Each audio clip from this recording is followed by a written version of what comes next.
Synthaholics. It's the Roundtable podcast.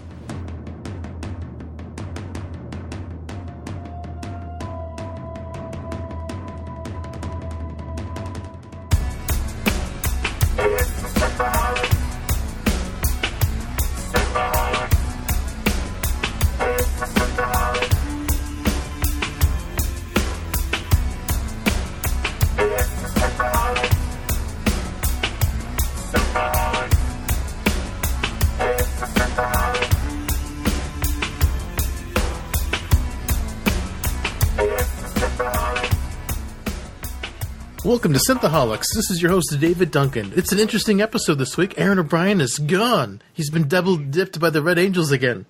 No! And that's Holly Michelle. And we also have, we've got Trekyards with us. We've got Captain Foley and Commander Cockings. Hello, everyone. I'm Captain Foley. Evening. I'm several hours ahead of you all.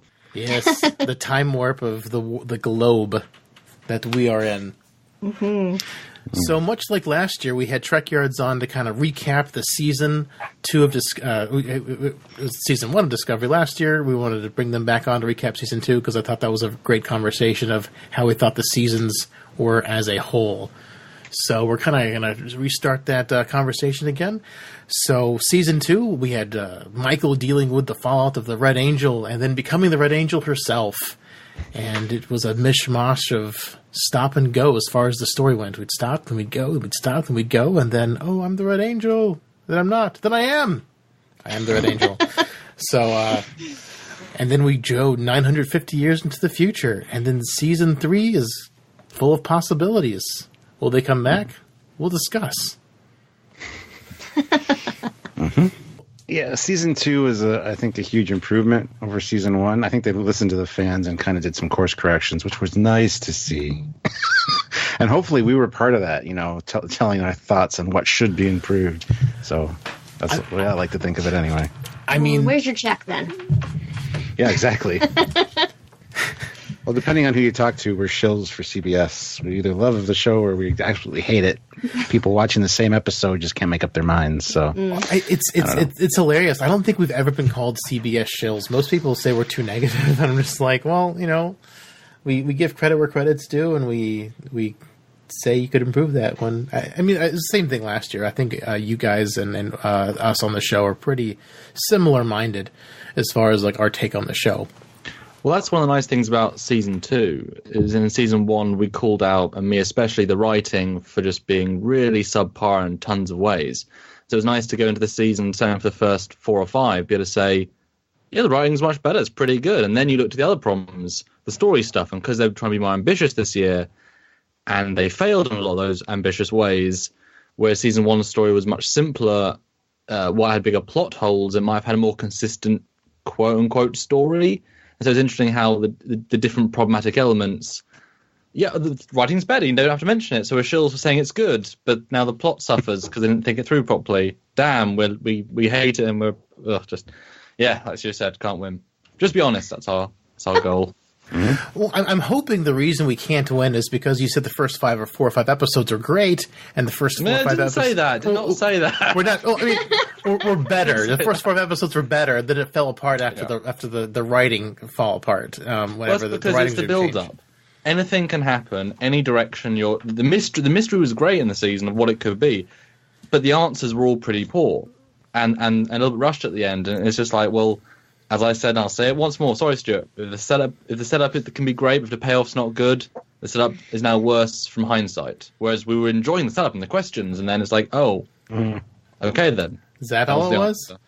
Yeah, it was. What was your what's your biggest upset about the payoffs not working out this season? Because mine, honestly, was the thing that happened between Michael and Spock. The fact that it was just.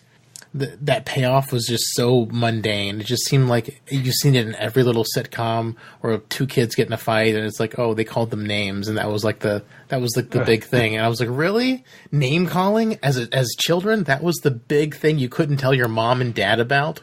Really?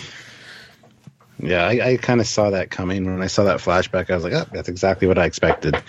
And I'm not one for flashbacks, as Samuel will tell you. First season of Arrow, I hated all the flashbacks to the island. Like, I just didn't care. It took me out of the story. But these ones worked for me because they were short. They were placed in the proper places in the episodes, and it wasn't focused on too heavily. So I kind of like the flashbacks for that. But yeah, the overarching plot points of first let's find Spock, and oh my god, then what's the Red Angel, and then all of a sudden we know who the Red Angel is, but what are all these, the red signals? It's like the payoffs for each of them were kind of like, okay, now we found Spock, whoopee, let's move to the next thing. It just wasn't, there was so much potential there for really good storytelling, and it was kind of like, oh, there's the lazy answer. And this is kind of what it felt like. Before the last two, which obviously is sort of its own little mini movie, the four before that, each episode, even the Telosian one, or the one before, I think the Telosian one, is pretty good and okay, but there's something at the end that hooks you, and the promise of the next week is what makes you excited, because that was a great ender. But the episode itself wasn't great, and then the next episode is the exact same thing, each time trying to pull you along, but without actually having the substance in the inside. Honestly, you find if the end was amazing, but it's like it wasn't quite amazing. Well, yeah, I think it's funny that you mentioned that, because that's honestly exactly how I felt about True Blood. All the episodes were mediocre, then they'd have a weird hook at the end. It's like, I got to keep watching, but it was just mediocrity all the way through. I'm like, but they always had that hook, and it was just the most bizarre It's like the first thing. episode of Game of Thrones season episode 1. You're so confused, so full of information, and the end just hooks you. It's like, well, damn, I need to watch now, even though you're like, is it good? Yes. And then damn, Yeah, I was waiting for that. What about I you, didn't have Holly? that experience with Game of Thrones, actually, because we accidentally watched episode 10 of season 1 first, because that's how Hulu So it was was all set flashback up. for you. What? So it was all flashbacks for you. Well, it was like, it basically just went right into like a war council, I think. And then when we realized it and we went and watched season 1, we were Stuart like, hasn't seen what it yet. the hell? This is not even the same show. Yeah, I haven't watched Game of Thrones yet. But he will. Well, it's on the to watch list. Yeah. Right. Well, might as well just wait for the season to be over. Then you have it all. Yeah, that's kind of what I do usually, because I don't like having to wait. So yeah, That's good. That's good. Good plan. So Holly, what were your kind of thoughts on the? What was one of your biggest letdowns of the season? I mean, I didn't feel let down by the season. Miss Positivity.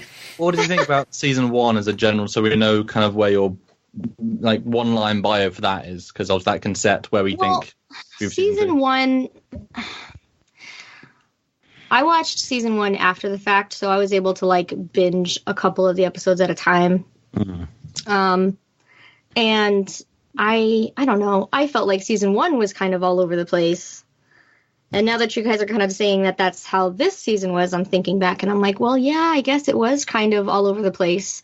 But I was able to follow, like, train of thought wise, I was able to follow along and not feel like it was all over the place, except for during each episode when there were like 5 things going on. yeah. That frustrated me. So, what's a good example? Well, you're thinking the thing with that is that this show's better to binge watch, because you kind of, it builds on each episode. It's not episodic per se. So not having to wait a week is probably a huge improvement as far as watching the whole thing goes. Well, not just that, but the greatest advantage of Discovery is that you don't think about it. The end episode, and we got called out for this, we both enjoyed the last 2 episodes and last episode, even though they got so many flaws, because it was a roller coaster. It was an enjoyable ride. As soon as then, like we would do, analyze it, like, oh, but it works really well in that context. So I think for non-Trek fans, which is what the show is aimed at, people who can binge, which will be the rest of time, they'll just get on Netflix or whatever and just watch. It'll be like, oh, that was a good 12 episodes, and never touch it again, and not care if this didn't make sense or this, because you just watched it all. And say, there we go. Oh, that's why that happened. Moving on. It's not one of those shows that has any depth or really rewatchability beyond maybe a second time, maybe. Which I'm excited to do, to be fair, but we have a different sort of context. Whereas a lot of shows, like Game of Thrones, we're watching it again for the new season, and there's so many little things and nuance, like, damn, that was there from the beginning. Yeah, Discovery just doesn't do that. It's not that sort of show. I mean, maybe one day can do that if they keep the show writers consistent and don't have a major like jumble like they did. Because I know the first season had three major. Because we talked with Larry, he said there was three major like writers' room shakeups in the first season, and we know for a fact there was two in season 2. So if they can keep show writers consistent in season 3 onward, it would be a beautiful thing. And the thing is, like, you know, TNG got better in season 3, DS9 got better in season 3.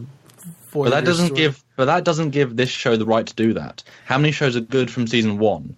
So why should this show be good at season 3? Why are you throwing 100 million at people that can't write well and give them 100 million to get it right when other shows can do it in one season, can do it in 3 episodes, can do it in one pilot? I mean, just because Trek did it in the past doesn't mean that was bad on them too. I completely agree. It's not. I don't think it's fair that they're giving a subpar Trek for the first couple seasons because all the other seasons of Star Trek were subpar in the first 2 seasons.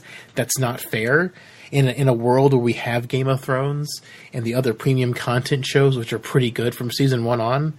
I said this from the beginning before season 1 even came out. Star Trek Discovery needed to hit on all cylinders, and it didn't. Season 1 didn't when it could have, since it was all supposed to be about the Klingon War, but really it was about Lorca being from the Mirror Universe. It was a bait and switch. And at least this season they were smart to not really give us anything to latch onto for season 2, except for some vague statement about season 2 being about faith, and Michael having faith versus science. Well, yeah, I didn't even hear that. But I didn't either. Yeah, they dropped it in reshoots, you can tell. But Holly, what did you think of season 2 then? I mean, I thought it was fine. I mean, I guess there's nothing that really stands out that's, like, epic. Even though I don't know. Yeah. It was, like I said, it was frustrating when there were so many plots going on at once because it took away from other plots. You know, you'd just get into something or you'd just start working something through in your head and then they would go to something else and then you're like, okay, now I'm paying attention to this. Mm. But, I mean, that's really it. I've enjoyed it. So I don't know. Yeah, well, the problem even with season 2 is they did change showrunners kind of midway through, and I got another kind of course correction. Not as bad as season 1 by any means. It was a lot more subtle in season 2, but it was still evident, you know? And that's a problem. Like, they need to have a steady season of just the same showrunners would be great. Absolutely, absolutely. That's the biggest thing I want from season 3 is just the showrunners, not the changeover, the writers' room, not the changeover, just a single unified story, please, for the love of God. And I can almost guarantee that the impetus to go into the future was, and I mean, Alex Kurtzman's talked about it specifically. I guarantee he was, once he came in and took over, he was the one that made that change. So they had to rewrite the end of the season to go for that. And so why does Leland in Control suddenly become this pitiful thing that loses all interest and power? Because we had to get to the future. How? Doesn't matter. Make it visually epic, which is just the VFX people. We have to get to the future. I guarantee the original arc, that was not, because that's such a random thing to do. You know, no other show would do that in Trek, because it, you know, but let's do that, and now we can do season 3. Yeah. They had to these breadcrumbs, they had to abandon stuff and kill people just to get there. You know, it was about the destination, not the journey. Whereas the first couple were about the journey. We didn't know the destination, and it's implying certain things. But again, now the end, we see the end. You can see that the journey doesn't quite connect to the end. That's an amazing point. I didn't think about it that way. And as you're saying that, it makes me think that had to be the case where he wanted them to go into the future, because when the showrunner changed hands to him, he probably just saw all the people bitching about all the canon inconsistencies, and they're like, well, we're going to just fuck it. And I feel like that's part of the reason why we probably won't really get a Captain Pike show, is because they just unfucked themselves by moving Discovery into the future and not having to deal with canon issues and consistency. But I know. Well, I know. So one thing on Pike is, I know a lot of people want the Pike show, but as Robert Meyer Burnett said, a Pike show is just a carbon copy of TOS, but done with a writing staff that's proven to not understand the time periods. Like, do you really want to see just a visually updated TOS with Pike, or another new show that's original and interesting? Yeah, the characters are good, but wouldn't you rather see it as a classical TOS but slightly more modern? I mean, it would be done the same sort of weird way as a concept, fine, but not as the way they're going to do it. Yeah, do you want a Pike show? Do you really want a Pike show? I mean, in theory, yes, but I don't think it'll pan out. And I kind of hope we don't get a Pike show because, I mean, I feel like they just kind of, like I said, they undid all the canon issues by moving Discovery into the future. But why would they make the trouble of making another show pick up where the season 2 left off in that same timeline? Which, I mean, I suppose Section 31 will be that unless Michelle Yeoh stays in the future, which I think is kind of interesting. What do you guys think about that, actually, with Michelle Yeoh in the Section 31 show? From what I've heard, they're talking about not doing Section 31 until after Season 3 wraps. Do you think Discovery's coming back to our timeline by the end of Season 3, or they're just going to just send Michelle Yeoh back? As I've said a few times, I think we have to tie in with Calypso somehow. We've tied into two of the other shorts, but there was no payoff for Calypso where essentially the ship was told to, the crew will be back. So I think what's going to happen is they're going to find a way to get the crew back at some point. And if we can come back, we'll come back for Discovery. But then Discovery just sits there for 1,000 years waiting and becomes sentient. Well, Discovery's only have to sit there for 50 years to become sentient because they've already jumped 950 years into the future. No, Discovery said it was sitting for 1,000 years. It jumped 950 years in the future and then sat for another 1,000 years. They forgot. Well, no, I think that's just a misinterpretation. It's not 1,000 years in the future. It's been sitting for 1,000 years. So, I mean, we assumed it was 1,000 years in the future from the present. Yeah. But in fact, it's more interesting to have it be in the year 4,000 because we were quite disappointed by the fact the Federation was destroyed.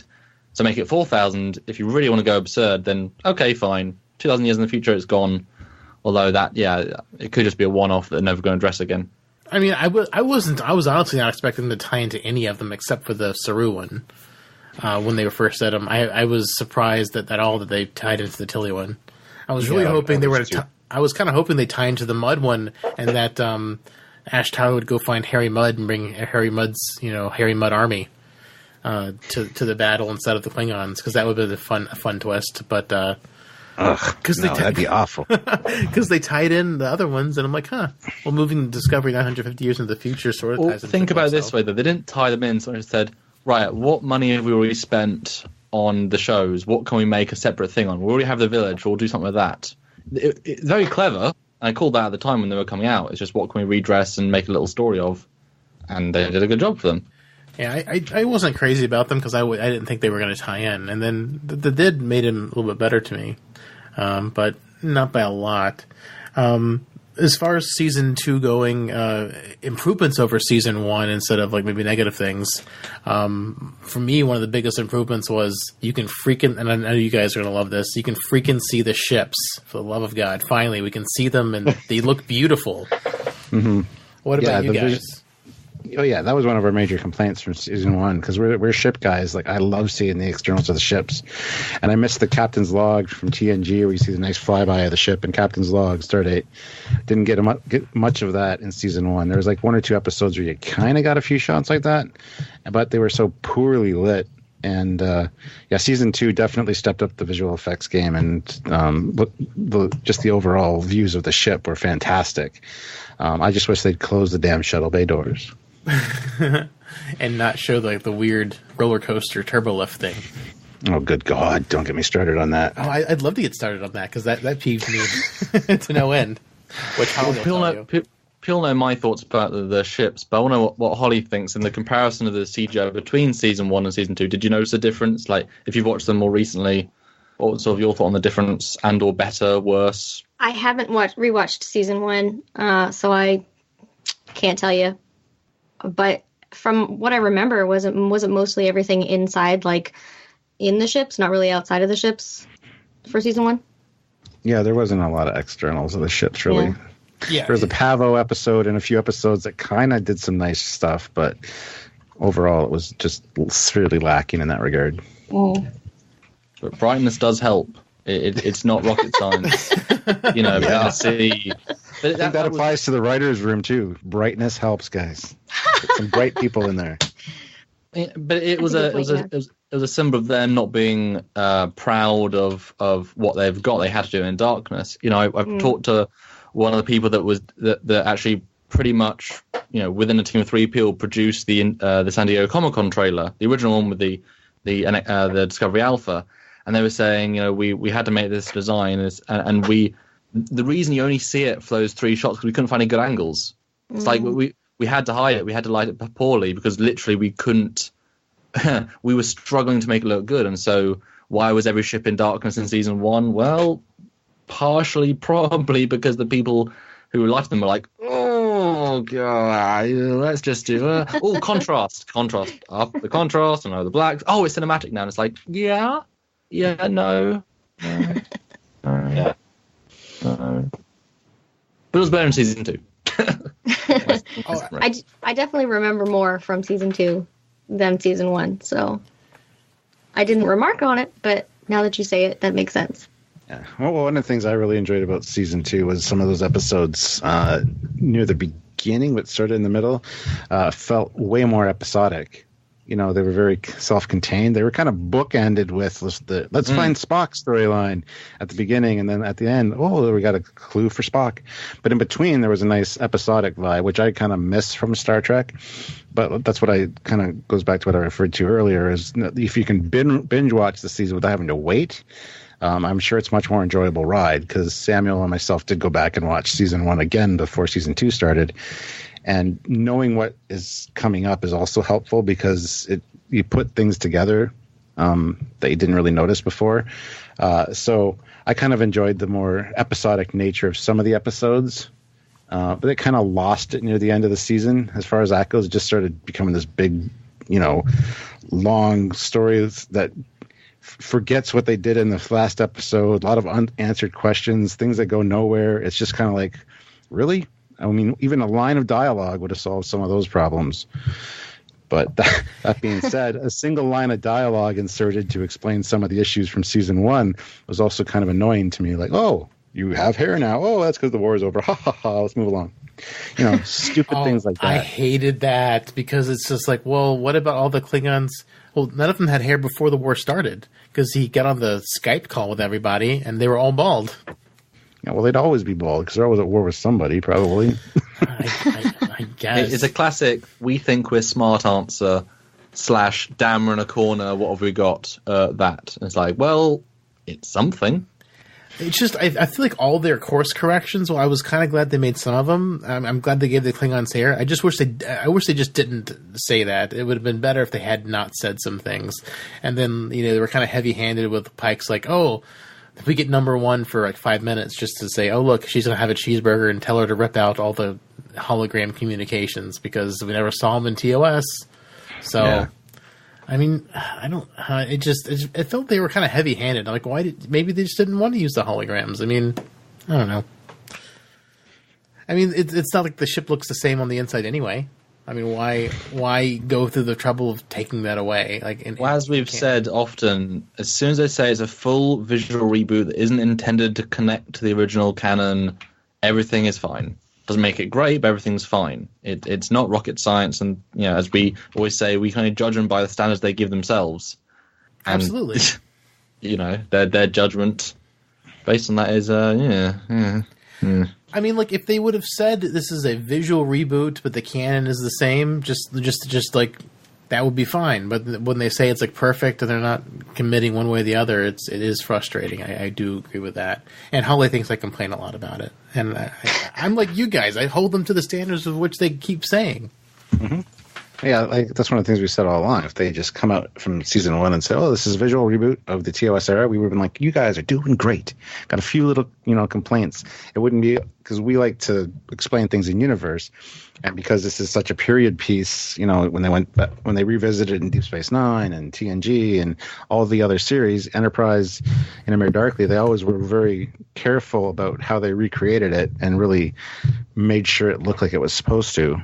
And then, if they had said from the beginning, oh, this is like JJ, it's its own universe, it's a visual reboot, we would have been like, you guys are doing great. There's a few little issues we might have, but overall you're doing fantastic. Or even if they had put it post-Nemesis, again, everything would have worked for me. The Klingons looking different. The ships looking the way they did. The Klingons fearing homogenization. Yes. Everything about exactly. season 1 would make way more sense, but I feel like they... Go ahead. Well, yeah, I was about to jump off that. I mean, I've talked about that often. The Klingons, it makes no sense them wanting to stay pure and non-part of the Ocean if you hadn't talked to them for 70 years, which you set up in the same episode. It's like there's no reason for any of those tensions. There's no possible reason they'd feel that way. Whereas in post-Nemesis, you've now had treaties for 100 years. Some radical will come out of the woodwork. I buy that 100%. And after the Dominion War, like the alliance with everybody, even the kind of Romulans, I could see a sect of Klingons going, hey, we don't want to be just thrown in with all these others. And after homogenizing with, they create another augment virus deliberately, which changes their appearance to look more anti-human, more powerful, ups their physical strength by 80%, and now they're even more fist warriors, but it makes them way more, emotional and more radicalized as, aggressive, and now you've got a cool subset of Klingons, and that's all the ones you see, because they're the warring ones. Cool. Good new storyline. That would have been fantastic. Yeah. Mm-hmm. That's the thing. Discovery's missed opportunity rather than bad show. It's sad, but it's true. It could have been so much more, and it should have been so much more. It's not rocket science. You guys are absolutely right. And the thing is, like, I love your guys' channel, honestly, but I hate watching it sometimes because the ideas you guys come up with are just way better than what the show is going to be. So I feel even more disappointed watching Discovery. Because I was watching some of your episodes like around towards the end of the season 1. I'm like, because I tried for the most part to not let other people's opinions cloud my opinion for when we podcast on the episode. So I avoided most of your episodes. But toward the end, I was like, oh, what are you guys talking about?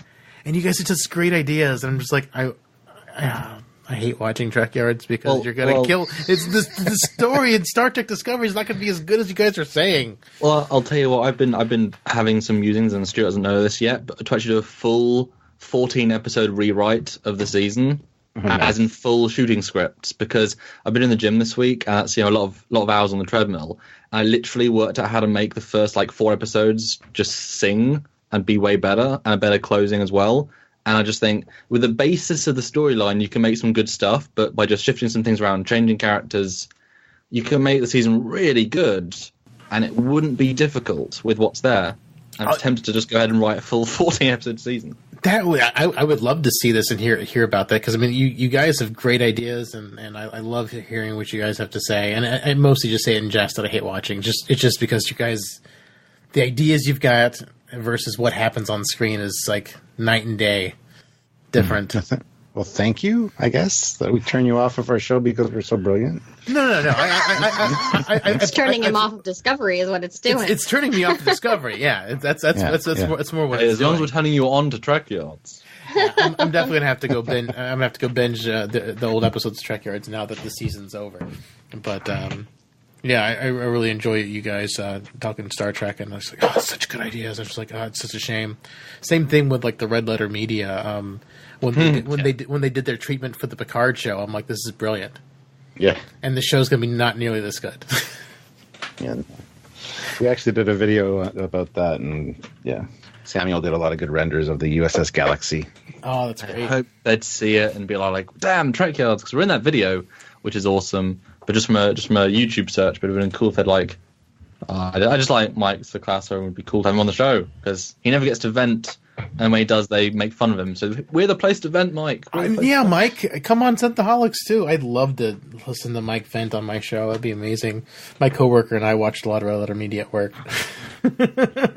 They've threatened to do a season 2 final video, so I'm excited for that to come out, and it's going to be good. Oh, I hope so, because the last time they did one, they said they weren't going to do one. Yeah, I've been literally the last video, we're done. Yeah, it's great. I'll never be done. No, Mike likes Star Trek too much to not complain about it. So I know, Stuart, a little while ago you were talking about how the couple first episodes felt more episodic, and I liked that to a point, but I felt like them being more self-contained slowed down the overall point of the show. because like we said, I believe Samuel said earlier during the beginning of the show, is that just like it felt rushed at the end, and I completely agree with the show feeling rushed at the end, because season 1 had the same issue where they just had to tie everything up in like 2 episodes, and then the second to last episode they didn't do anything. They just kind of like talked for an hour and did make a plan. They regrew their spores that they destroyed, that they didn't have to destroy. But they never talked about again, yeah. Never talked about it again, yeah. It's just so... some of the decisions in the writing just make me go, why? You basically wrote yourself into a corner, so you had to waste an episode on writing yourself out of the corner. It just... The writing seems to do that. And I felt like one of the big wastes of times... There's 2 big wastes of times this season. They took way too long to find Spock. And I felt like the couple episodes dealing with Tilly's spore, which ended up bringing Culber back, also took away from the season. Because that didn't really pan out in the overall story for any major importance, other than that love finds a way, I guess? Life finds a way. I don't know. Yeah, the Tilly thing was kind of iffy for me. And I love Tilly. Like, I'll be the first to admit that. So any Tilly episode. Tilly too. But yeah, even the Short Runaway was just my least favorite. I watched it once, and I just didn't care to watch it again. So when it finally tied in with something, like, I should probably go back and revisit that. But I mean, they talked about damaging the spore network, but apparently that was Hugh that was damaging the spore network every time they jumped. So jumping later was fine. It's kind of vague. A lot of people complained about, why are they jumping if it's damaging the mycelial network. But no, it was because Hugh was there. They just didn't answer their own questions, really. They basically had fans being angry at Culber getting killed, and then they were like, "Oh crap, we've got to react to that and the costumes and all these things." But to get him back, we may have vaguely had a slight plan with the spore, but we definitely didn't know how it was going to pay off. Oh, let's do this, but obviously it takes several episodes to pay off. And Tilly's got to be a major character for those, which doesn't quite fit a major character role, and that unbalances the rest of the show. And then you can't have him doing just mismanaged again. And then after that little arc, we lose Tilly completely almost. She just pops up here and there, and it's just like, what happened? Well, you hear people complaining, Tilly, I hate the way she's acting, and her acting, like the character's idiosyncrasies are kind of... they change from episode to episode, unfortunately. It's like she's almost schizophrenic and has different personalities. But, yeah, a lot of people will complain about Tilly's whole approach to things. Oh, what's that? I don't see that in Tilly at all. Yeah, well, I don't either. I really like her character. I think she's kind of cute the way she acts. But a lot of people are very anti-Tilly. Like, anytime she's on screen, I'm just so annoyed. It's like, really? I disagree. What do you think? What do you think then, Holly, about the development and or not thereof, or the too much, too little through the season? It's hard for me to agree with a lot of what you guys are saying, because I don't really peek behind the curtain, so I'm able to just kind of accept the information that's given to me rather than become frustrated with the information that's given to me that's wrong. So as far as, granted, I definitely agree that it felt like we were going nowhere with a few episodes. We still have, as was mentioned earlier, we still have some shorts that need to be explained throughout Discovery's run. So, Culber coming back could be essential to whatever they're doing in the future. And that's from a perspective of, I'm not looking at the, writing changes. I'm just like making sense of it. So I don't know. I don't know. It's hard for me to kind of agree with a lot of what you guys are saying, though. So. Well, I wasn't talking from a behind-the-scenes perspective. I was just talking about just the flow of the season. I just felt like the Tilly thing and the Culber thing just slowed everything down. And then them taking so long to find Spock also slowed things down, because I feel like the Red Angel was the mystery, and they took so long to get to the mystery that they didn't have enough time to explain it. Well, it doubles down they had so many big potential themes. They invented a time travel suit which can create wormholes to any part of the galaxy and time instantly, with a power source that is anywhere in the galaxy that you can get to, because they said that one happens every second, and it has no side effects beyond the first one. But then Burnham uses it, no problem. So it's just the beta test version is fine. And they create an AI pre-AI, which has enough power to take over Section 01 ships, which should be more powerful, and all these things, and it kills all life in the galaxy, in the future. These are amazingly big themes, you know? Mm-hmm. And what do we get? We get all these side stories, and then at the end, Control is little more than just the villain that attacks you, and the Red Angel's little more than just it works. I mean, what would you know? Whereas every other little story, it took away from what all you needed was two storylines and character bits. You know, people always say, we kind of said season 1 had very few character moments. You didn't get to know the people. There's more this season, but they're really badly balanced. You don't have one episode before the battle with 100% character and then nothing in the other episode, because yes, one feels slow, one feels absent. Mm-hmm. But you had them, you just had to meld them better and have a more intricate battle. And early on Tilly stuff, maybe balance out through a whole season. That would be more interesting rather than just too much character and then no character. It's another balance thing. Yeah. And I think I even mentioned something similar on the Synthaholics when we got to, like, I don't know, episode 9, and I was like, well, it seems like Tilly's whole purpose for this season is ended, because nothing had happened in, like, 3 or 4 episodes with her. Same as Stamets. Interesting. Mm-hmm. His role was ended in season 1, except when they needed to Spore. Yeah. And Culber's only role is to be with Stamets, who everyone's sort of redundant unless they're not. Yeah, they tried to make that relationship so dramatic, you know, like, oh, I'm not getting back together, I'm a different person. Oh, wait a minute. No, it's fine. Let's get it back together at the end, which I love that whole them getting back together, because I enjoy both characters, but it just seems so forced again. It's like everybody was complaining they weren't going to get back together after coming back to life. So I don't know. I just appreciate the you know, Star Trek's always touched on such important situations in the world, and PTSD is a pretty big one right now. And I mean, obviously also gay marriage and equality, but you know, with them, I think it was entertaining and important to portray. But yeah, I don't know if it was needed, because it did feel like we were treading water for a while. Well, and you're right there about PTSD. That's a great... I mean, his acting was excellent after that moment. He did a great job. And in terms of the gay marriage, the best way of showing positivity for gayness is not to make a thing of it. And they did that perfectly. Right. No one ever mentions them as a couple. I mean, they should have been married or not married. You know, so, who knows what they are? They're together, but... You know, they never explained it per se. Like, married. It would have been nice to have just a formal husband, but I guess that'd make it complicated when you're killed and brought back to life. Hey, new vows because you died. But it would have been nice if then...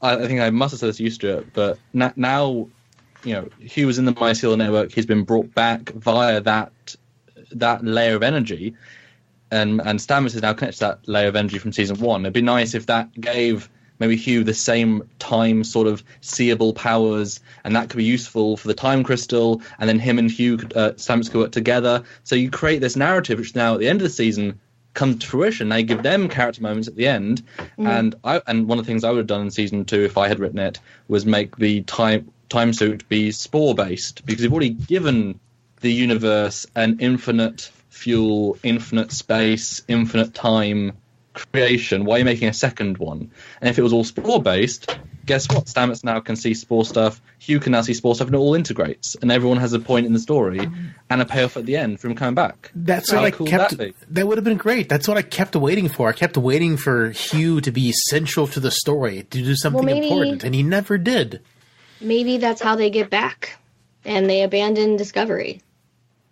Well, the problem is they don't know what season 3 is going to be. They have no idea what they're going to do, and so they can retcon their own stuff. But there's lots of potential there with Stamets having the tardigrade DNA and being able to navigate the network. But being 950 years in the future might be complex. But since Hugh's already been in the mycelial network for so long and has a special connection to it, perhaps the two of them working together in the spore chamber somehow linked up will be able to try to get the ship back. Doesn't really work. But there's a lot of potential there for storytelling. It's going to be Michael Burnham that does it. I know. Because it's the Michael Burnham show. I'm trying to be optimistic.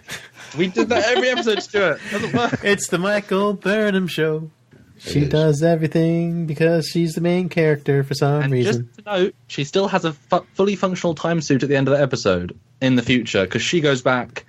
Because, she's in the future. She goes into the 3 months ahead of the present that she leaves to tell Spock she's fine. So she Right. has a fully functional time suit in the future.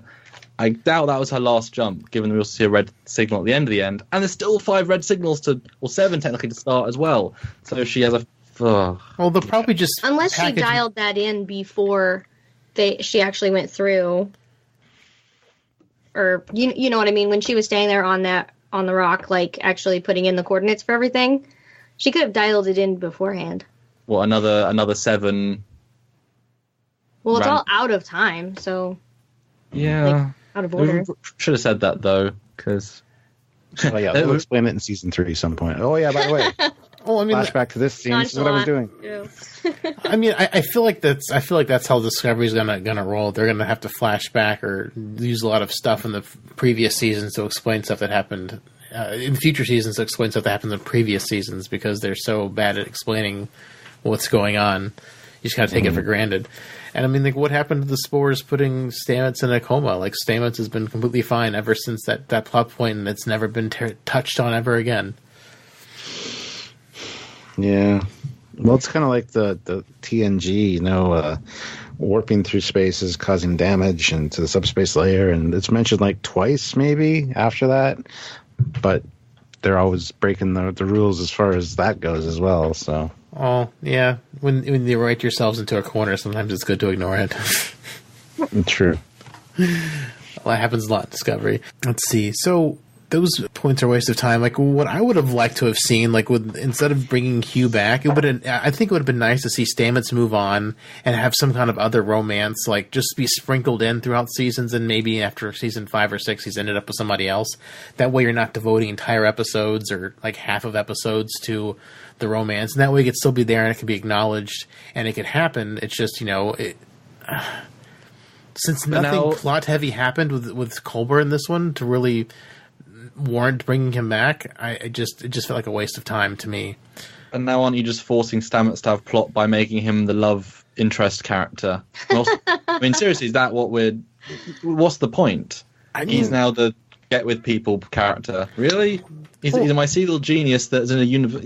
It's like I don't think he needs to be with anyone. I mean, but I mean, if they're gonna play the equality card and have to show it with a character, then it doesn't matter. When all sentient life in the galaxy will be destroyed. Did you hear them say that? All sentient life. No, doesn't matter. Not once. All sentient life. But in the future, he definitely has a purpose. He's going to be plugged into the engine, so he can spore jump. They don't have to worry about that in the future. Well, I think they're going to try to spore jump home or something, and it's going to go terribly wrong somehow. I don't know. Probably. They'll all be somehow fused together. I can't wait. It's going to go wrong. Then Michael will inject herself with some tardigrade DNA, and then she'll do it, and it'll work. Well, that actually that's a whole episode on itself of us talking about what could happen in season 3. Samuel, there's a good live for us to do. Yeah. Is there anything that you guys really enjoyed? Pike. But Pike I think brought, that's a unison. Everyone.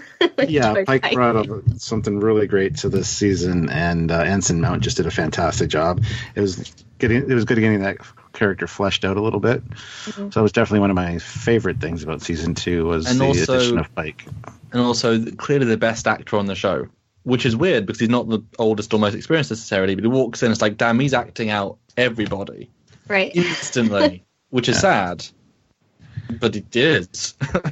He was excellent, and he, by far, was my favorite part about Season 2. And Lorca was my favorite part about Season 1. Like, they are nailing it with the captains. All the shortcomings that have happened in Discovery, writing and whatnot, somehow the captain magic has been great for me, personally. Mm-hmm. Yeah, I agree. I really loved Lorca, even though Samuel hated... Well, he didn't hate him. He just didn't like the character. I love Lorca. I want to see more Lorca. Me too. I was really wanting to see Lorca come back in season 2. Mm-hmm.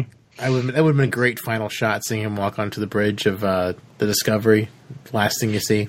Mm-hmm. I loved Reno. She was my favorite. She was my second favorite of the season, by far. Yeah. Yeah, she grew on me, but she needed an actual role. She was another character that was kind of like there. I mean, the thing is, Stamets is not a great engineer. Not really. He doesn't fix anything besides his little bit of whatever. Jet Reno should have been in every engineering scene because she's a clearly qualified person. Give her a lot of those scenes, and chemistry-wise, actually works better than Stamets in general. You know, when given natural lines, like Tilly, when given stuff that fits the character and the position and the quirk, does tremendously well. But then why is she not there for 5 episodes? Why is she not in these scenes where clearly engineer's important, like on the planet when they get Michael's mum? Why the hell is Stamets doing the stuff with the science? This is not his field. He's the mushroom guy. Yeah, he's not qualified for this. Please, let Reno do it. He's better. Very good point. Or chief engineer. the person that was hired to be the chief engineer of Discovery and hasn't been killed or fired, probably. Well, get them doing it. Him, her, it, alien, do it.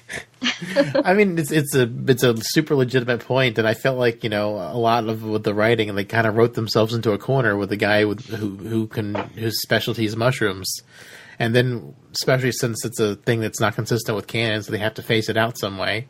But moving them to the future means they don't have to phase it out, so he is free to keep being the navigation for the ship. You said, what did I like? I brought up my list from our episode because I honestly haven't thought about Discovery in a couple of weeks. Blue Phasers, the Spot Classic at the end, the Enterprise Bridge, D7 Saves the Day, Enterprise in Dry Dock, San Francisco, the Station Day 1 ships, wormholes, and truly one shot that's actually a battle shot. All the rest of them are not battle shots. That's all my top 10 of favourite things. Nice. Okay. Yeah, I mirror most of those. I mean, I didn't actually make a list for my favorite, as Annie will remember. But yeah, there was a lot of good. And seeing some of the good old callbacks, like the Blue Phasers, was something really subtle, but yet so important. You know, so great to see the phasers shooting blue and being long beams instead of just like little pew-pews. Pulse phasers, yeah. But it's weird that we give them credit for that. And as we say in Trekyards occasionally, it's kind of Stockholm Syndrome. They've lulled us into, of course they won't do the correct canon thing. Of course they won't do the right sound effects. Of course they won't do the right weapons. Oh, they did the right weapons. Yay. Like, well, no, of course the Enterprise fires blue phasers. There's no credit for that. Of course it does. There's nothing else in the but it's weird because they get credit for it, even though it's, you know, one of the weird when they did Into Mirror Darkly, they obviously didn't. There wasn't any credit for doing blue phasers, but they got credit for Aft Torpedoes. Everyone's confused, but it's still awesome. Just something new, but it's still awesome. It's like, of course they do everything right, but they also do something extra. Discovery's just kind of like, of course you should do that. I love the Stockholm, and I believe you said the exact same thing last year. Like every time they did something right, it's like we just fall over and praise because of so many things that were wrong. I think your example last year was the Enterprise references. Yeah, because it's like, oh, they mentioned something in canon, yay! But yeah, they should. It's canon. Yeah. Even then, like the Discovery from, the future kind of went back in time to the mirror universe, and the wireframe of it looked all wrong. And Giorgio should know what the Bridge of a Constitution class looks like, but when she walks on the Enterprise, she's like, "Oh, orange." Well, even though it wasn't orange, but that's a whole other topic. I didn't realize that, but yeah, she's probably walked on the Defiant. Yeah, she walked on the Defiant. Either was on the Defiant or seen pictures and definitely knew about it. So I mean, yeah, it still existed. It was classified. We could go there. So the Emperor, she was the Emperor, for Christ's sakes. Oh yeah, exactly. I mean, it was. They could have had different color choices in the mirror universe. Maybe she painted it her favorite color, which was not orange, that we don't know. Well, you got to think too. It was like 80 years beforehand. Yeah, but you would think every new Emperor would do ultimate research. And as someone else pointed out in our comments, because Discovery takes place still before the Defiant went back, she knows every event that happens in the prime timeline if she's researched in the databank. So that's all the past. Mm-hmm. You would assume if you're the Emperor of the Mirror Universe, you've seen a universe that has, all this cool stuff. You would at least do light reading every night. Oh, what happened to the Andorians? I can use to annihilate them here. Oh, it's a page turner. We can kill them with gas. Nice. Unless Empress Hoshi Sato, deleted everything or classified it for herself, and just over the 80 years kind of got lost, and some details are passed down, but not all. Well, that's called clever writing. I know, and they don't do that. I understand. This is why he doesn't like watching Trekyards, because we're better than them.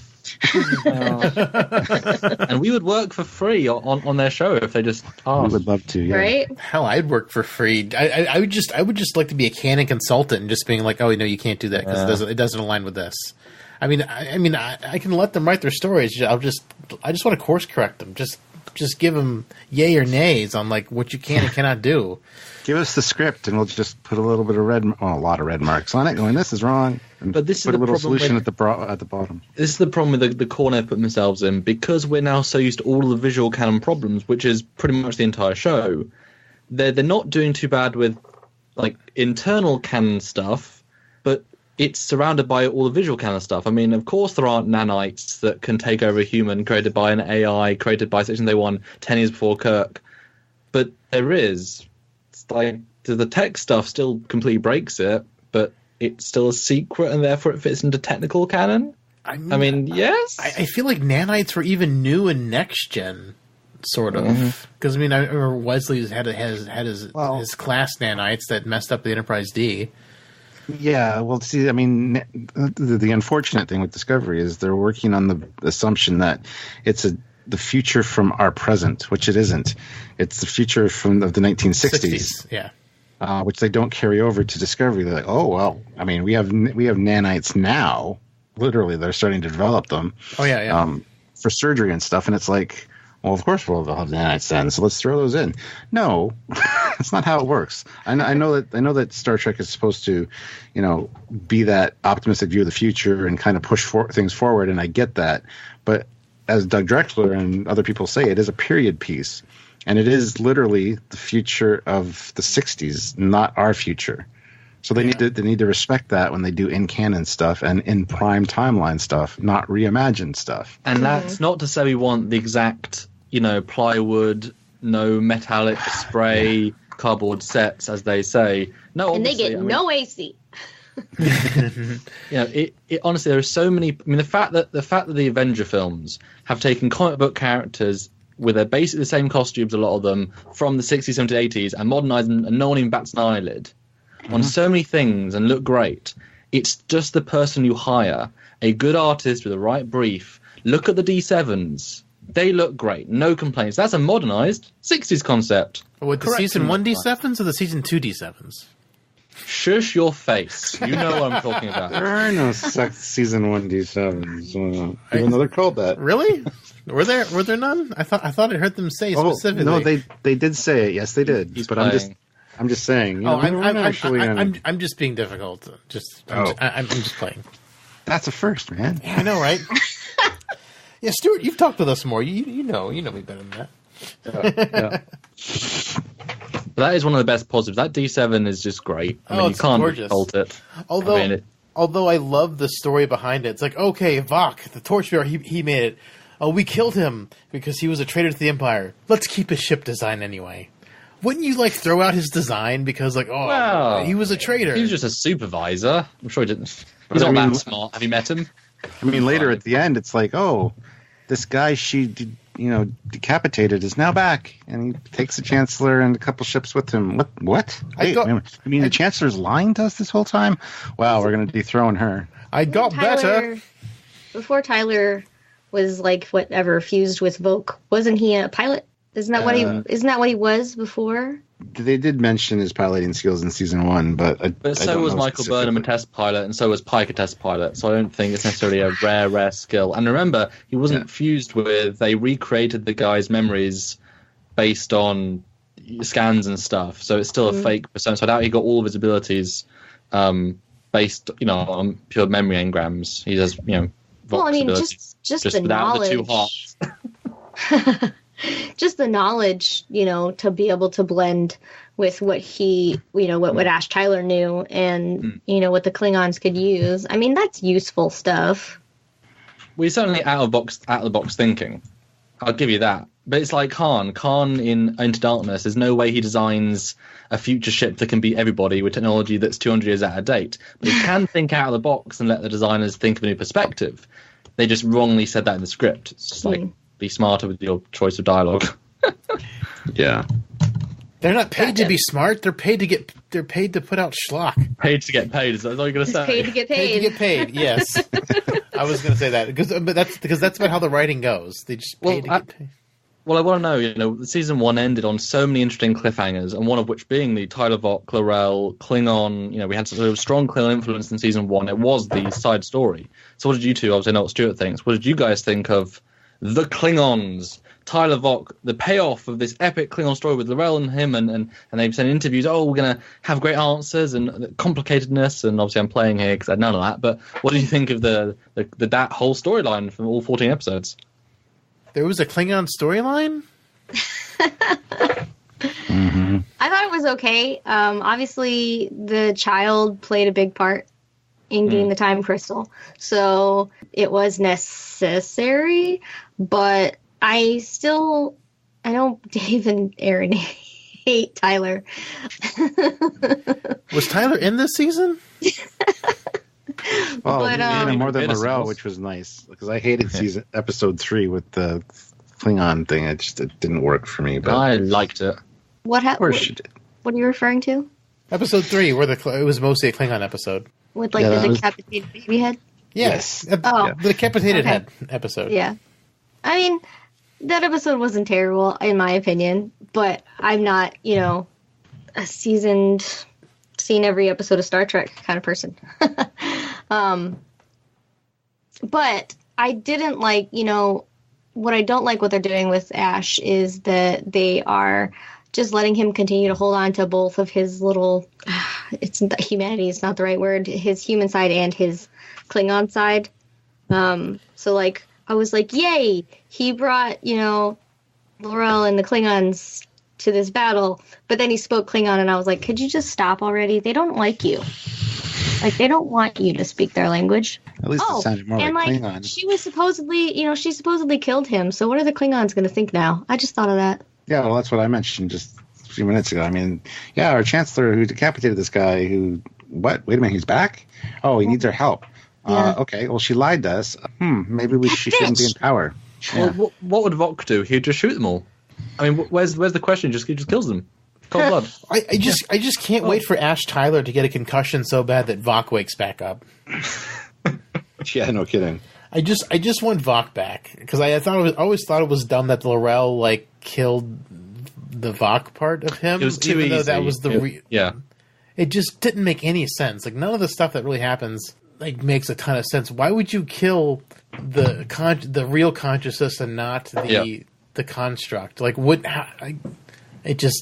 so much stuff is just with him. I just don't really care for because it's not the actor's fault, but I just feel bad that they can't write a It's story. also weird that the potential again of that duality. All we really got was he spends a few weeks on Kronos, he gets thrown out, then he becomes Section 31 fully human guy for 13 episodes. That's it. I mean, there's nothing and then there. he becomes head of Section 31. Yeah. A Klingon. I didn't get that he was, quote unquote, fully human guy. Well, but the Klingon side is so subdued. I mean, you put him next to other actors in those episodes, you weren't thinking, he's really got a suppressed Klingon half side where he's potentially turned. Like, that arc was ended. There wasn't, they could have used that. They could have made it really interesting. They just said, well, damn, we've got this character. I mean, if Culber could have hit Ash hard enough to bring the Vok out in their fight, that could have been like the Hulk.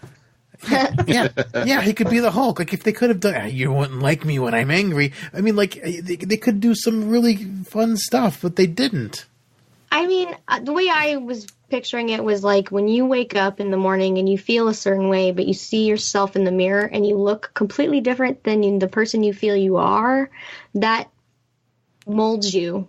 And that's not, I mean, apparently that's a thing. Like, the Klingons do this all the time where they do these sleeper agent things, but I don't know. But it was the first. So it just, it will be it's hard.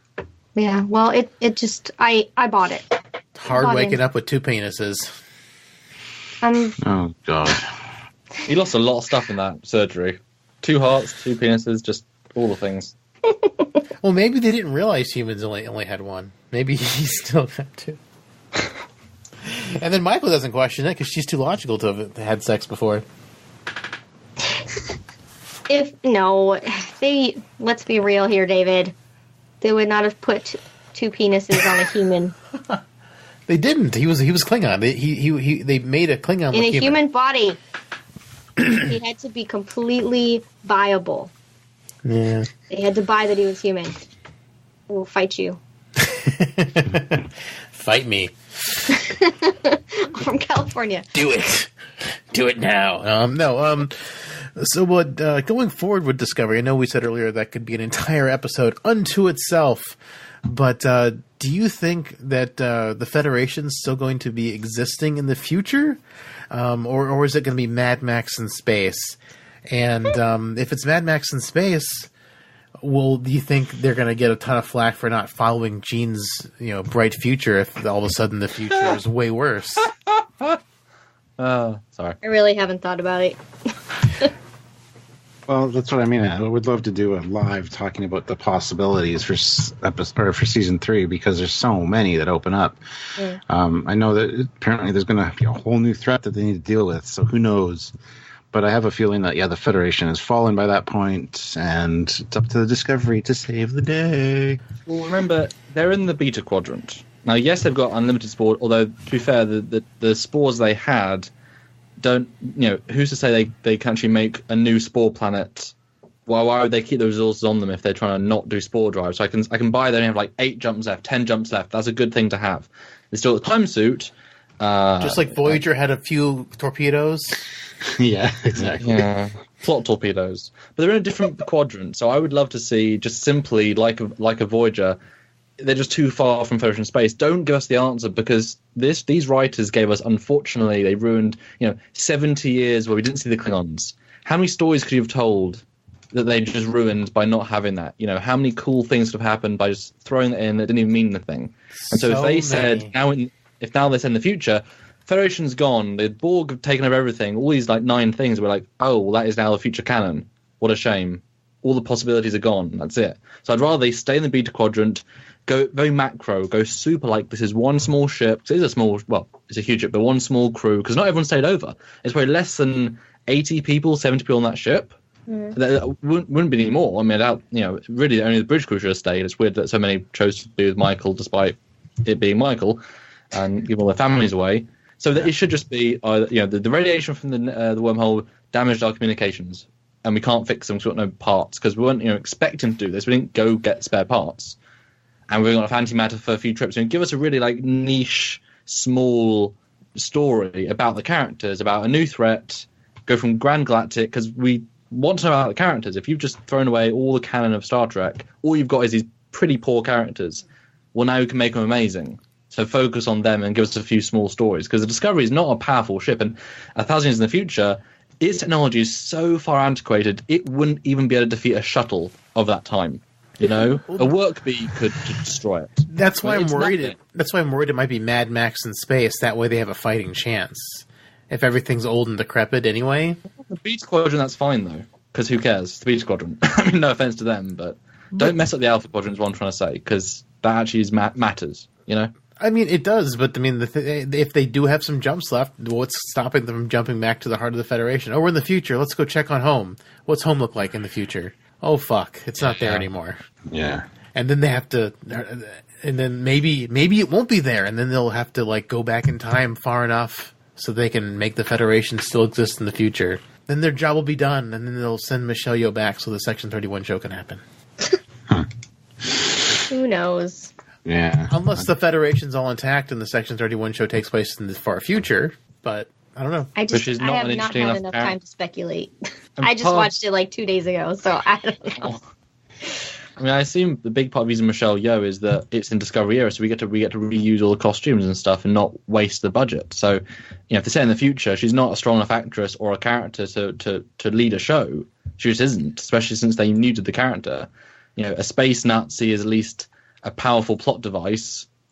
What is she if she's not the Mirror Universe space Nazi? She's just a person. There's nothing particularly intriguing about that. So if it's not in the present, then it's not even a Section 31 show, is it really? Yeah, what I think is interesting about her character is that you kind of want to root for her to become a good person, and then you kind of see her be a good person, but then once she does achieve that, we're not going to be interested in her anymore. Oh, she'll always kill in cold blood. We know she'll always kill. We've seen this. She killed Lenin in cold blood. She'll always kill in cold blood. It's all right. She's always got a bit of that left. Just as long as she holds on to that duality, we can all maintain, interest. But if she gets too one way or the other, I think we'll just all lose interest, or at least I would. Yeah. Well, she actually grew on me. I didn't like the character from the get-go. Even Captain Giorgio, I just didn't like her. But there were moments at the end there where they kind of made me like her, and I hate myself for that. I feel dirty. I think I feel dirty. Yeah. I think it's probably part of her whenever she seems to be kind of human is when you really like her. Like when she sacrifices herself for Michael, that was really good. And then she makes these jokes that are just like, who knew you had a sense of humor? Like, Well, I mean, like I think one of the strong standout things for the last episode, as far as for character moments goes, like Nan and Giorgio are a great team. They start saying dirty jokes to each other, and I'm like, wow, where's this Nan from earlier? Yeah, exactly. I want dick joke Nan. Where's she been all season? And this is why we kind of encourage them to embrace the non-Star Trekness even further. Like, don't try and be Star Trek. You're not very good at it. Just do your own thing. Seriously. I mean, you know. Oh, Oh man! But do you guys think that it's going to be a bleak future, or do you think it'll be just Federation 30 years, 1,000 years in the future? I think it's going to be bleak. I think it's going to be like Andromeda. You know, the Commonwealth is gone, so it's up to them to kind of. Oh, so Michael gets to save and start a new Federation. Yeah, of course. Oh, of course he will. Because it's the Michael Burnham show. God damn it! Yeah.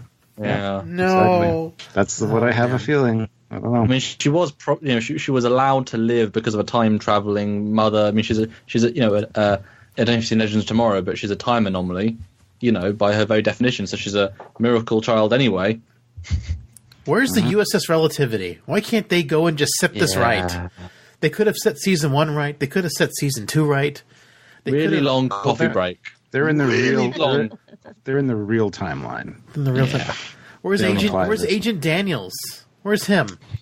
He's also he's in the Enterprise timeline, which I guess they are in as well. So, because Enterprise isn't really. Don't get me started on that. Much better than Discovery. But still, Sure. yeah, Yes. there's all these time people watching the timeline. Why haven't they been mentioned? Why haven't they made a cameo? The writers probably don't know about them, do they? Exactly. Yeah. Oh my god. It's a show in its own context. Because you're right, as soon as Michael Burnham's mum does one thing, Relativity's going to warp in and be like, excuse me, you're about 600 years early for having an unlimited time suit. That's why I hoped that Michael Burnham's mum was from the future, and she brought tech from the future of the time suit, which allows them then to do the time suit early to stop control. That would have explained so much, and that allowed tech to be disseminated slightly quicker and all this stuff. It was a paradoxy thing. It would have answered so many questions because she was given tech to Federation from maybe 30 years before that. There you go. That's why everything's different, because the control thing happened, because they had to change things.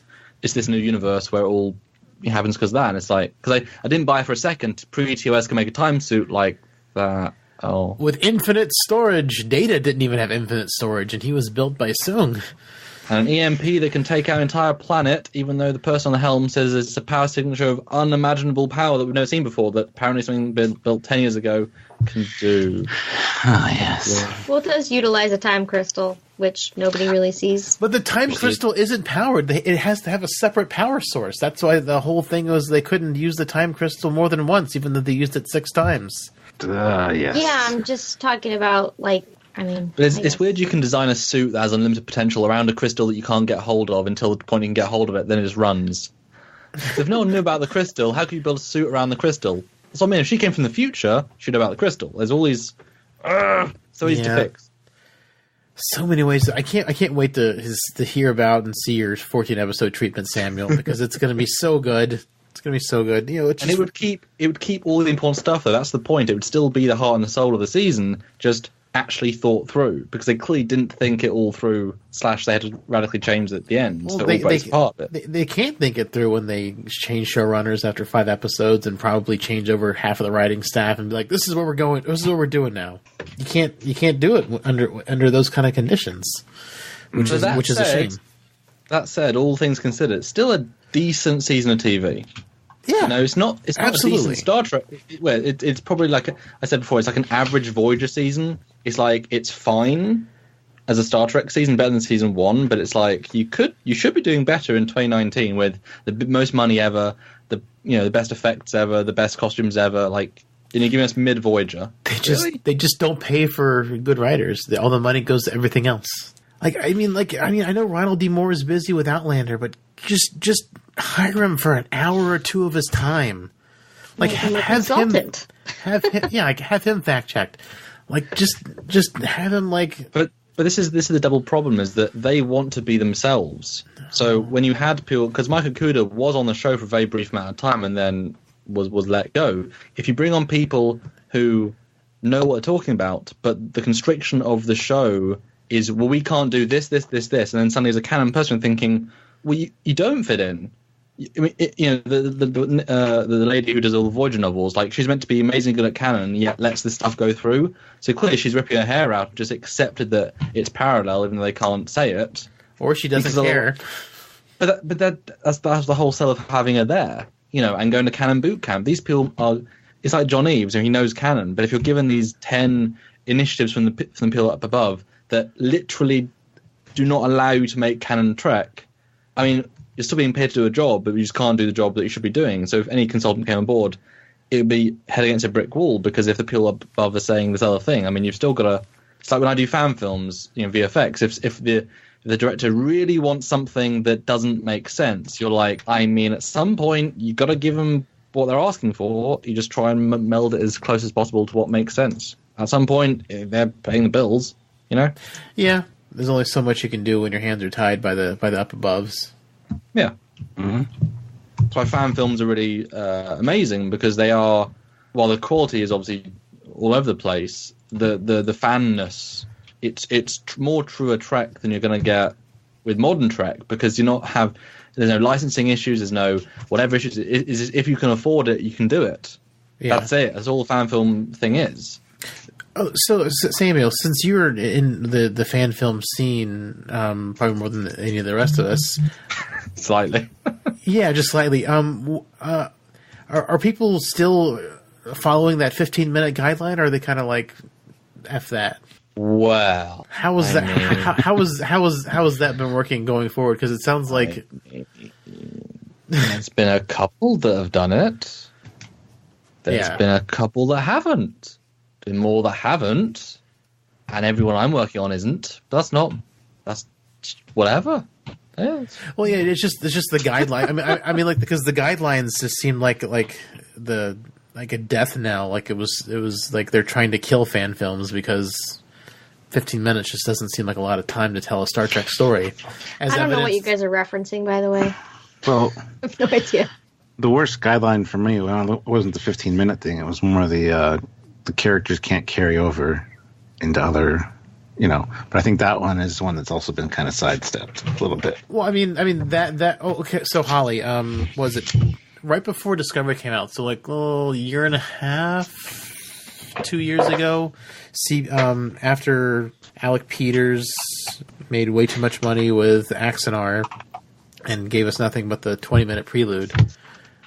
This is just the quick recap. Basically, that CBS came after them with a lawsuit, and during the lawsuit, they came up with a set of rules for fan films, so that not rules, guidelines, not legally enforceable. Yep, and they're guidelines, they're not rules. Very careful not to say rule, because a rule is enforceable. Oh. Whereas a guideline is up to the discretion of the company. And guess what? Not a single fan film since, in 2 years, despite all of them going against several guidelines, not a single one has been approached. Not a single one. So what does that tell you about their stance? It was really just to take the big dogs out, but I mean, at the end of the day, they have better things to do than to come after a guy that's made a $400 33-minute fan film that no one would think is even good. Is it really worth any lawyer's time? They haven't come after a single one. I mean, that's why I say when Temporomni came out and I got the deal, is that you might think CBS is harsh taskmaster, but 99.99% of fan films that have been started have come out without interference. 99.9%. The guidelines, every single one after the guidelines. So their track record is pretty much 100%. So the scare tactic there is, I mean, they have proven they will let them through. So what are you worrying about? The guidelines are there just so that they can step in and go, okay, yeah, we've broken it. Now we have some kind of leverage. I mean, the chances of them stepping in are minimal. It's like a jaywalking charge. You know, a cop doesn't have to fine you, but you jaywalked back there. Oh, by the way, you look at all these drugs on you. You know, you got another reason for pulling you over or whatever, right? So it's kind of like that. I mean, also just keeps us all in a smaller lane. But I mean, the fact is, none of us in the sort of mid-level. I mean, if we had 50 grand and you can earn 100 grand by Indiegogo, if you can raise it, that's the limit for two 50-minute parts. I mean, 100 grand. I mean, I could do something absolutely incredible, but I would never even try and make a 100 grand film because I wouldn't want to try and make it. You know, I'm happy with 5, 10. You know, so it's still allows for a lot. Just takes out the millions or the 100,000s even. Yeah, and I mean I when I saw guidelines, to me, the rules and guidelines were synonyms. So that's the legal distinction they had. They're very, very careful about that. Oh, okay, that's it. I wasn't aware, and that's why I wanted to get your idea on that because I am just not, and you being in that world would be able to fill us in a little bit better because I've been curious about that myself ever since the fan films came out because it sounded like they were just trying to squash them completely. Well, that was the reaction, but until people started releasing things, I mean, you couldn't know. And like I said, there's been literally dozens of fan films, and I think you can't buy. Most fan films can't spend $500 on a Novos TNG outfit, but the guideline says you've got to wear a licensed costume, okay, or First Contact. People can't afford that, so straight away they break that guideline. Yeah, they can't use Trek music. That's sort of a sub guideline, but they use that. Boom, they can't. You start breaking it down. It's every fan film has broken something, some intentionally, some without meaning to. Yeah, and it's the, as I said, it's the spirit of the guidelines. It's the don't try and make Hollywood films. Don't try and do this and this. But I had perks in my Convergence Indiegogo. You're not allowed to have perks. Yeah, the whole thing is the biggest crossover event in all fan film history. Yet you're not allowed to have continuing characters, and yet I have 6. That's the whole point of the film, and they allowed it for a month. So so the proof is in the pudding. It all depends on the other stuff that's involved and the way you do it. And the fact is, fan filmmakers that have stuck after the guidelines are doing it in a different way. They want to do it. They're more professional, but also they want to do it for a bit of budget, but in a very quality, concise way that's really refreshing. And I work on so many right now that 2019 is such a good year for fan films. And if you're a fan of Trek, some damn good stories coming out that I'm excited for, and I'm helping to make them and spending hours and hours and hours and hours and hours and hours. They'll be great when they're done. Oh, that's great. Excellent. Shoot us a list of some of the ones you're working on, and I'd love to check them out once they're out. I want to thank you guys for coming on and joining us for this kind of season 1-2 comparison for Star Trek Discovery. You guys are Trekyards, and I'm sure people listening have heard of you. But in case someone has not, where can they find you guys online? Where do you guys want to be pestered? The easiest thing is to just look us up on YouTube. It's Trekyards, all one word, and hit subscribe. And we do weekly content, sometimes daily content. We're always putting out really great stuff, and it's going to be coming up on 5 years in October. So there's a lot of backlog to catch up on if you guys are interested in the ships and tech of Star Trek, and then fair, honest reviews. Yeah, they do fantastic stuff on their YouTube channel. I found them randomly. I think the first video I watched was your D7 saucer separation type video. I was like, oh, I didn't even realize that was a thing. I love that, and that's kind of where I started with you guys, and I love you guys, and I watch you off and on ever since. Less during Discovery, but I definitely plan on getting back and getting your backlog and thoughts now that Discovery's over. Yeah, I mean, if you just Google Trekyards, I mean, we're very, very easily Googleable. Yeah, you forums. You guys have at least one group on Facebook, right, for Trekyards? Oh, yes. We have the main Trekyards Facebook page, which, again, has a great community. Lots of great posts every day talking about ships and tech. We also have the Star Trek Online Team Trekyards fleet, if you want to join us on Star Trek Online. We also have a Star Trek Trekyards modeling group for building models, physical models, which I do. I'm a physical model builder, so people can go on there and share their builds and all that. And of course, we also have Trekyards, which breaks the Star Trek mold and goes into all the other sci-fi ships and stuff as well. So Trekyards is also on Facebook and YouTube. So, and they also have a Patreon. You can also support them that way as well.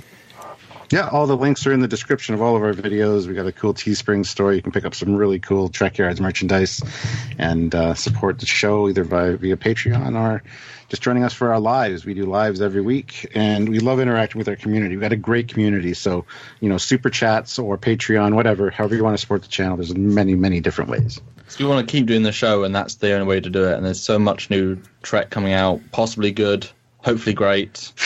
We're excited to see.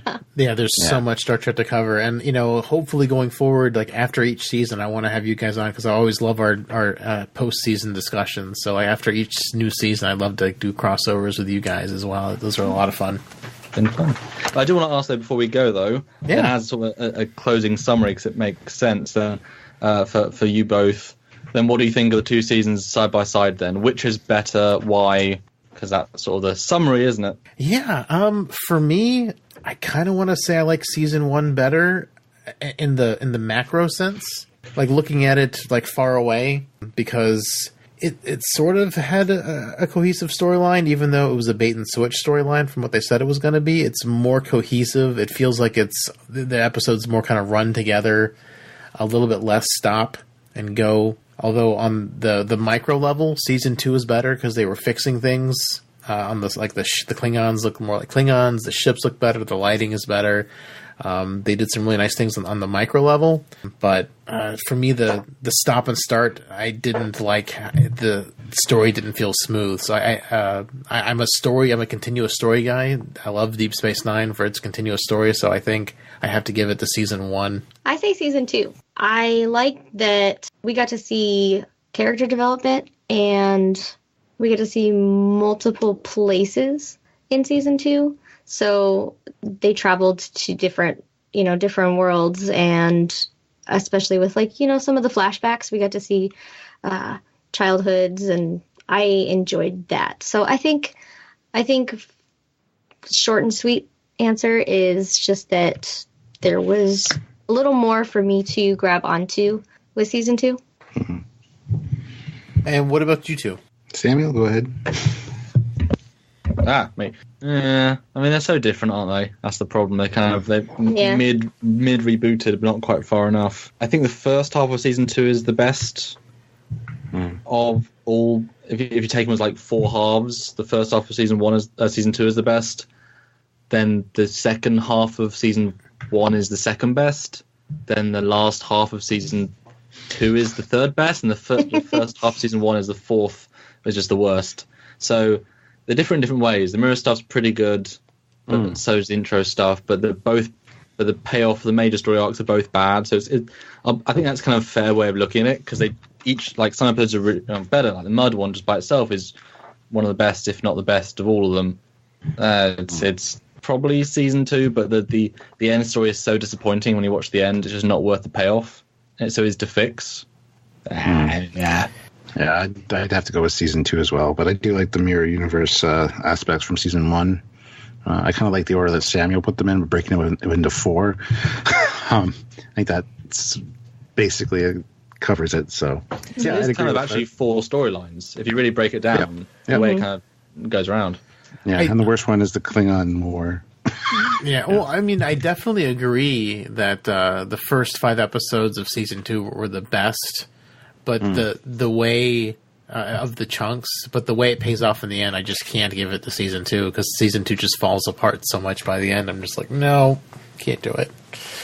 But yeah, the first 5 episodes, brilliant. The best Discovery's given us so far, by far. And the fact that Spock is done pretty damn well is the best part. Is the best part of the show so far. They didn't hurt Spock. I mean, some people say because he's basically now just relies on Burnham for all of his emotional morals and as a centre, but it's like, get over it, whatever, who cares, not really. But the performance was really good.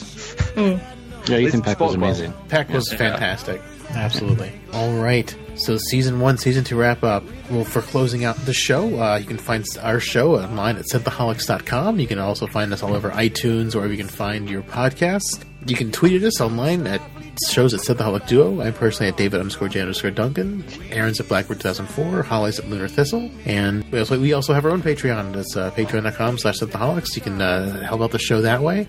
And share it with your friends. That also helps. And check out Trekyards. And check out Trekyards. They do fantastic content. Like they said, they do sometimes daily content during the week.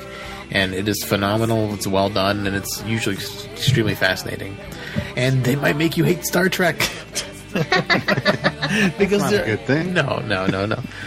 I kid. But their ideas and theories are great, and I would love to see them come to fruition. And yeah, I'd love to see them be consultants for CBS, because they've got great ideas and they do great stuff. So thank you guys so much for joining us this week. Thank you. Thank you for having us. It's always a pleasure. All right, thank you so much. And thank you, Holly, for joining us. And thank you all up there for listening. Live long and prosper, one and all. Before the night's over, I'll puke in the sink, and we'll cry till we laugh, and we'll both shit our pants. You're the best drinking friend I ever had. Woohoo! Thank you guys. It was a lot of fun. Well, thanks for having us. Absolutely. Who's knocking stuff over?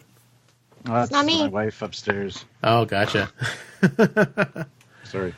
Oh, no, that's good. I'll just edit those parts out. It's good. Cool. I'm glad you guys didn't hear my dog. She's been sitting next to me trying to get me to play with her the whole time.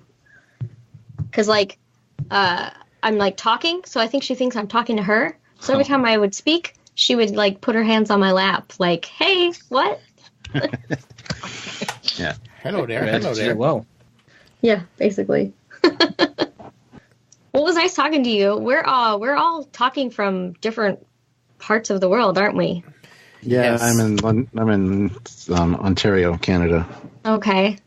north in England, north of London. Mm-hmm. I'm in Buffalo, New York, and Holly's out in San Diego, California. Oh, wow. Yeah, Very nice. we are all over the place. Holly used to be in our neck of the woods. Yes. Mm. Yes, I did. And damn it, Stuart, we need to hang out. You're only 2 hours away. We've known each other for over a year now. We need to figure this out. I know, right? I think I got to try some of your drinks for sure. Yeah, You for gotta- sure. I think it'd Campfire or something. probably be easier for you guys to come this way, because I don't think I can bring that much booze across the border. Well, I don't think you'd be able to either. Yeah, but me and Sylvia will make a trip out sometime, or next time Samuel's down, we'll drive down and hang out with you guys. Oh hell, that'd be awesome. That'd be fantastic. If we do some live videos, that'd be awesome. Yeah, absolutely. All of us hanging out. That would be cool. Crossover. Absolutely.